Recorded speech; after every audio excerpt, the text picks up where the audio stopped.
තාත්තලා විදියට සමහර වෙලාවට හදන්න බැරි නම් චතුර කණමිරිකනාරි කතා කරලා කියනවා ඔබ දන්නවද අම්මලා තාත්තලා ළමයිව අපචාරයට ලක් කරනවා. ඔබතුමා දන්නවද? වැඩිහිටියෝ විසින් තමයි ළමයි අපචාරයට ලක් වෙන්නේ. දිහාම අපචාරයට ලක් වෙච්ච විදියට බලන්න එපා. සමාජ දිහා අම්මා තාත්තලා විදියට ඒ විදියට බලන්න එපා. ඔබතුමියලට මොනවා හරි සමාජ වෛරයක් ඔය සම්බන්ධයෙන් ඇති. ඒකට අපිට කරන්න දෙයක් නැහැ. ළමයි අපචාරයට ලක් වීමේ අවදානමක් තියෙනවා. මම චතුර මම වෙලා හිටනවා එලෙක්සත් අඩු කරොත් අපිට වැඩේ කරයි. ඒ නිසා මට මේ අවස්ථාව දෙන්න. මොකද මම තාත්තා කෙනෙක් විදියට කතා කරන්නේ. අම්මලා තාත්තලා විදියට අපි ඊට පස්සේ කතා කරනවා අපි මේ ගුරුවරයෙක් ළඟට යොමු කරමු.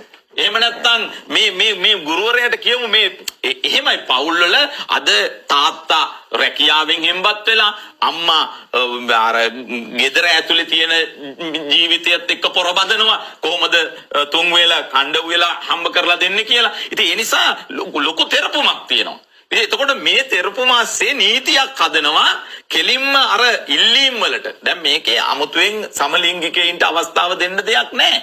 මොකද මේ දරුවන්ට නිදහස තියෙනවා. අසම්බන්ධයි මේ දරුවන්ට කරුණා කරලා ඔබතුමියගේ වෙලාවෙදි දැන් උත්තර දෙන්නකෝ.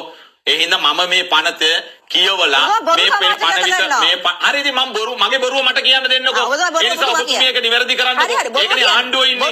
අපි ඉන්නේ විපක්ෂනේ. ඒ නිසා අද ආගමික නායකයෝ මේකට විරුද්ධව කතා කරන්නේ නැහැ නේ. ගම්පහ ඉන්න අයටයි රටේ ඉන්න අයටයි නීතිඥ කියන කෑල්ල දාපුවාම මේ ඉන්දි කණ්ඩුතරට පොඩි වර්ණ පිළිගැනීමක් තියෙනවා. මිනිස්සු ඕව හැව්වා. ඕව ඇඳගත්තා. ඕව පිළිගත්තා. ඒ නිසා අද විදියට මේ වදනාට මම මේ වාද පිළිට ආයිදලා හරියට සමාවෙන්න.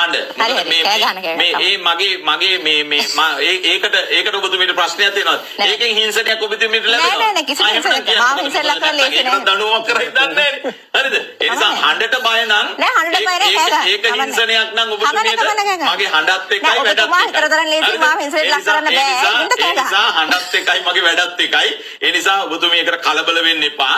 ඒ නිසා මම බලන් හිටිය ඔබතුමී ගොඩාක් කරන දේවල් අපිට බෙලෙක්ක වලට වඩා හොඳට සද්ද දාන්න පුළුවන්. ඒ නිසා මම අම්මලා තාත්තලා විදියට සමහර වෙලාවට හදන්න බැරි නම් චතුර කණමිරිකනාරි කතා කරලා කියනවා. ඔබ දන්නවද අම්මලා තාත්තලා ළමයිව අපචාරයට ලක් කරනවා.